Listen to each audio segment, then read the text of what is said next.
안녕하세요. 저는 가족 상담을 오랫동안 해온 상담가 김영호입니다.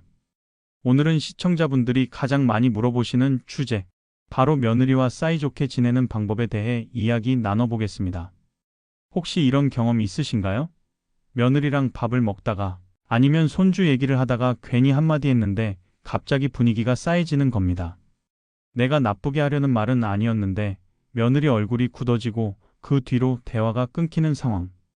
혹시 마음속으로 그냥 조용히 있을 걸 후회한 적 있으신가요? 사실 이런 일은 생각보다 훨씬 자주 일어납니다.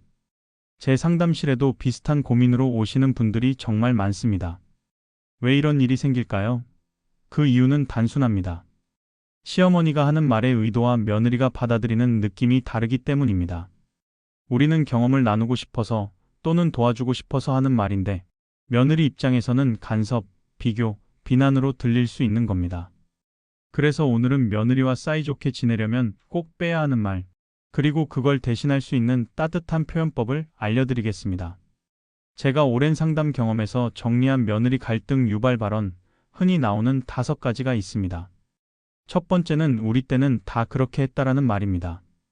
이 말은 경험을 나누고 싶다는 좋은 의도에서 나오죠. 하지만 며느리 귀에는 내가 요즘 하는 건 틀렸다라는 비교와 부정으로 들립니다. 실제로 68세 이정희 씨는 딸이 출산을 하고 며느리도 곧 출산을 앞두고 있었는데 며느리에게 우리 때는 미역국만 먹었어. 다른 거 필요 없어라고 했다가 큰 오해를 산 적이 있습니다. 며느리는 내 방식을 존중 안 해주는구나라고 느낀 거죠. 두 번째는 애는 내가 키워줄게라는 말입니다. 이것도 사실은 도와주겠다는 좋은 마음인데요.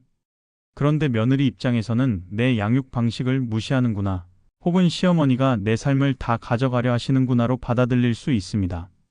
반대로 애는 내가 알아서 키워라라고 하는 것도 마찬가지로 차갑게 느껴질 수 있죠. 결국 양육 문제는 가장 민감하기 때문에 의도와 다르게 갈등을 키울 수 있습니다. 세 번째는 내가 좀 더 잘했어야지라는 말입니다. 이건 사실 조언을 하려는 건데요. 특히 살림이나 돈 문제에서 자주 나오죠. 예를 들어 72세 박정희 씨는 며느리가 보험 문제로 손해를 봤다는 얘기를 듣고 네가 좀 더 잘 알아봤어야지라고 말했다가 며느리가 크게 상처를 받았습니다. 며느리 입장에서는 이미 힘든 상황인데 책임을 전가받는다고 느끼는 겁니다. 네 번째는 너희 집은 왜 그래? 라는 말입니다. 며느리의 친정, 부모님 이야기를 하는 순간 정말 예민해집니다. 며느리는 곧바로 나와 내 가족을 무시한다고 느낍니다. 이건 정말 큰 갈등으로 이어질 수 있어서 반드시 조심해야 합니다. 마지막 5번째는 내 아들은 원래로 시작하는 말입니다. 아들을 두둔하거나 며느리와 비교하는 뉘앙스가 들어가면 며느리는 철저히 고립감을 느낍니다. 사실은 자식 걱정하는 마음에서 나온 말이지만 며느리 입장에서는 나는 늘 외부자다라는 느낌을 받게 되는 거죠. 그렇다면 어떻게 말하면 좋을까요? 같은 맥락이지만 조금만 바꾸면 며느리 마음이 훨씬 따뜻하게 열립니다. 우리 때는 이렇게 했는데 너희는 어떻게 생각해? 라고 묻는다면 경험을 나누면서도 며느리의 방식을 존중하게 됩니다. 애 도와줄 일이 있으면 언제든 말해. 내가 기꺼이 돕고 싶어라고 하면 강요가 아니라 지원이 됩니다.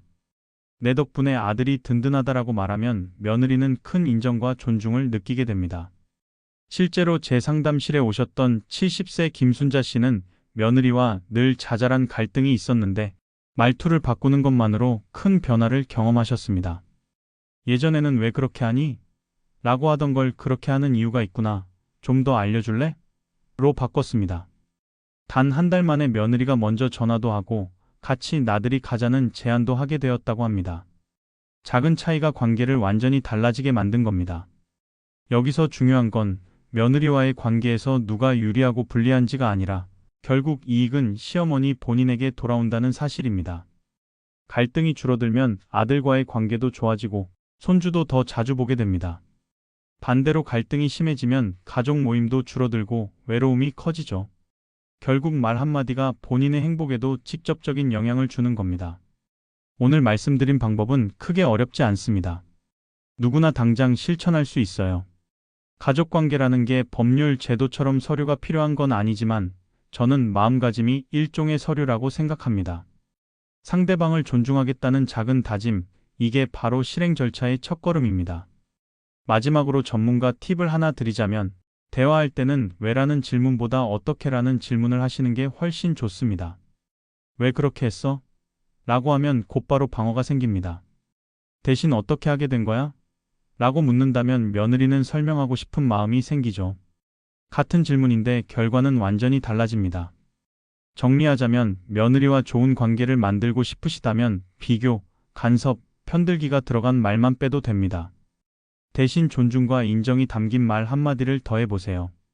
그 차이가 여러분의 노후를 훨씬 따뜻하고 행복하게 만들어줄 겁니다. 여러분은 며느리와의 대화에서 어떤 말이 가장 힘들게 하셨나요? 혹은 반대로 어떤 말이 마음을 열리게 했나요? 댓글로 나눠주시면 다른 분들께도 큰 도움이 됩니다. 오늘 영상이 도움이 되셨다면 구독과 좋아요, 그리고 저장까지 부탁드립니다. 앞으로도 시니어 생활에 꼭 필요한 지혜를 따뜻하게 전해드리겠습니다. 감사합니다.